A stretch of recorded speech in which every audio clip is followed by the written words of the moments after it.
How's it going, guys? Welcome back to Dadbot Operator. My name's Brent, and I spend a lot of time on this channel talking about ARs. Which one's the best, which one's the most overrated, which one you grabbing, etc. What we don't spend a ton of time talking about on this channel, though, are the not ARs. Ones like the Arsenal SAM7R or the Sig MCX Virtus, even the SAR17S. So I figured today we'll spend a little time on figuring out who is the king of the not ARs. I'm going to do a quick top-to-bottom breakdown of these three rifles, and at the end, in the comments below, put your choice for which one you think would smoke those poor little AR-15s in their beds. That's a little dark. Let's do it. Up first, one of Bulgaria's best, the Arsenal SAM7R, chambered in 7.62 by 39, 16.3 inch, cold hammer forged chrome-lined barrel. Nice little two-chamber muzzle brake sitting up top here. Long stroke piston operating system connected to a barrel made by a company named Steyr, and no, not the one that makes the AUGs. Another company takes care of those barrels for Arsenal. The furniture on this is... it's furniture. It's nothing to write home about. And was missing a splash of color, so we've added a nice US Palm banana mag here. The furniture continuing on down continues to disappoint into this standard black polymer. It's not good. It's not good at all. It's as bad as my accent, actually. The best part of this, in my opinion, is the receiver. Forged and milled, hot die hammer forged and milled, that is. 5.5 hours it takes to make this. One singular piece, but this one singular piece makes this a pretty much bomb-proof rifle. That 7.62 by 39 round is going to be plenty in terms of stopping power, so you don't need a whole lot more on top of that. Lackluster sights, of course, because no optics, so you're rocking irons with this guy. Obviously no last round bolt hold open, so some downsides to it. That long stroke piston operating system means you got quite a bit of reciprocating mass, so not going to be the most accurate, but of AKs, this is one of the most accurate ones I've shot. Fit and finish on it is phenomenal for what it is. I would love to have some better furniture on it, but I just kind of like keeping it looking the way that it does because it's very unassuming and will definitely get the job done as it sits. This one comes in around, shoot, when I bought it was around $2 grand, I think. Now they're up around 23 or 24, if not mistaken, depending upon where you look. So the AKs themselves have gone up, but the forged and milled ones have gone up quite a bit more.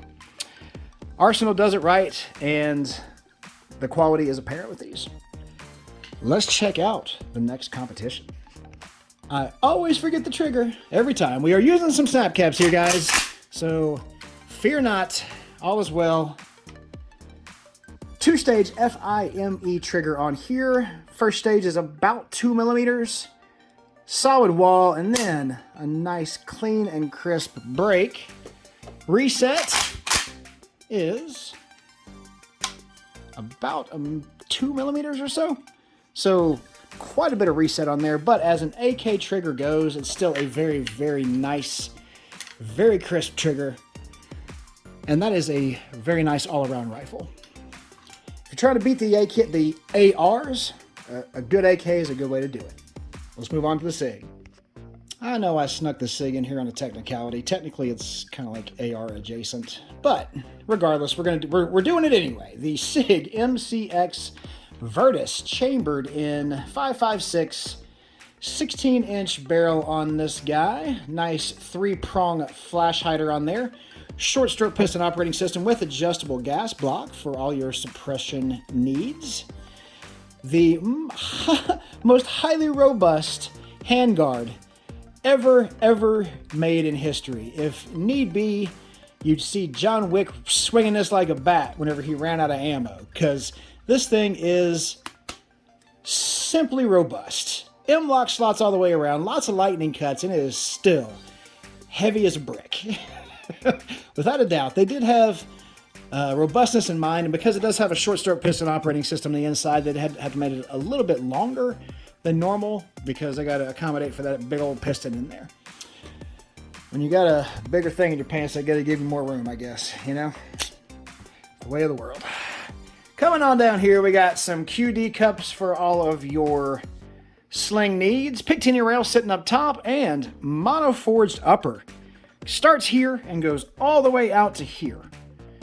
That means that it joins up all the way out there with the upper part of your handguard. Really, really cool design. 7075 T6 aluminum upper and lower on here is kind of ambi. You got mag release and bolt catch and release on this side with safety selector, and on this side you have regular old mag catch and ambi safety selector. Ambi charging handle up top, and the coolest part to me, folding stock, can fire while folded. Ambi charging handle with some snap caps as well. 2-stage matchlight duo trigger on this. Again, 5.56, so not the best stopping power in the world, but the trigger, matchlight duo, 2 stages, about 4 pounds after it hits that solid wall. Really clean, really crisp, as I almost knocked you guys over there. Sorry about that. We'll recover on the back end here. Reset is very, very minimal, about 2 millimeters. So, all in all, fit and finish on this is incredible. This really nice gray color on here. Not any issues with the Cerakote in any capacity. I know they had some issues with them when they first came out from a performance standpoint, but reliability for me has been really nothing but great. Comes with a nice furniture there too. I did replace the telescoping one that folds off the back with the single aluminum piece there, just mainly to make it a little easier. And I didn't that's exactly the perfect length of pull for me too, so I didn't really need to switch it back out. All in all, shooting experience with this is really nice too. It is a little heavy, on about 7 pounds, kind of on par with the AK. And with that 5.56 round and not having an optic sitting on top of it, you don't get a whole lot out of it in terms of viability over that of an AR. So you don't have parts compatibility, you don't have a lot of other reasons that it's good to have an AR, and you still fire the same size round. So that could be seen as a downside, actually. As it sits, still a fantastic rifle, but the one coming up, I think it's got it beat. Let's check it out. And our final contestant on the King of the Knot ARs, the FN Scar 17S, chambered in 7.62 by 51, or 308 if you're nasty. 16.25 inch cold hammer forged chrome lined barrel with a massive muzzle brake up front, helping to tame some of that pretty significant recoil that comes off of this bad boy. The recoil is so bad that it has a tendency to like to destroy optics. So for this one, we're just running iron sights for the time being. Short stroke piston operating system with adjustable gas block. Quad rail. Got quad rail systems going all the way around this for all of your different attachment needs. Pictini rail running all the way across the top of a monolithic mono-forged upper of an aluminum type persuasion. Ambi lower on this is ambi-ish. Ambi safety selector, mag release, bolt catch and release on this side. Charging handle is switchable from one side to the other, and this is the reciprocating charging handle version. And on this side, mag catch and release on here, and then an ambi safety there, and your foldable rear sight as well. Brass deflector on here is a part of the catch for your folding stock, which can tuck up into there and still fire while folded. Polymer lower on this guy is, well, in many people's eyes, kind of the downside, but to me, I see no problem with it. It does save some weight and still functions really well. So I have no issues with it. Nice standard capacity magazine here in 308. The A2 grip had to go for this one. I couldn't take it, so I had to put a BCM grip on the back there. Did a little whittling and fiddling, got it to fit. And the tactical UGG boot is still rocking steady. We got 6 positions here for when he feels like standing tall. Adjustable cheek riser. Folding stock like I had said before. And the 308 stopping power is the best among the bunch, in my opinion. The thing that is the worst, however, is the trigger. Using snap caps again here, folks, so no worries. Mil-spec trigger is about 7 pounds. It is just, grainy, gross, so bad.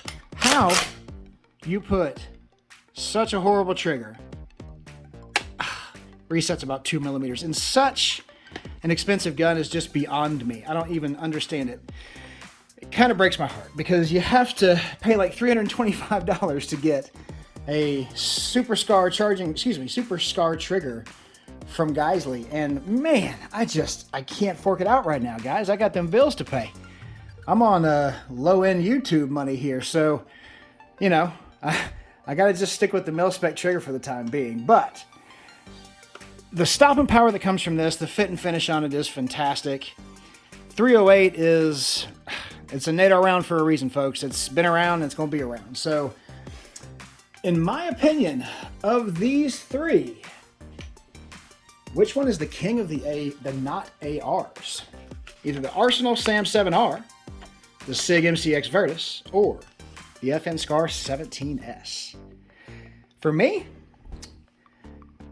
I got to go AK, guys. That Arsenal SAM7R AK is just going to continue to be bomb-proof and could be passed down from generation to generation. It'll fire every type of horrible steel-cased, rot-gut garbage ammo you can throw at it and will still function flawlessly. That long-stroke piston operating system is phenomenal. They've been around forever, and it's really hard to think of any reason to go with anything other than the AK as the king of the not ARs.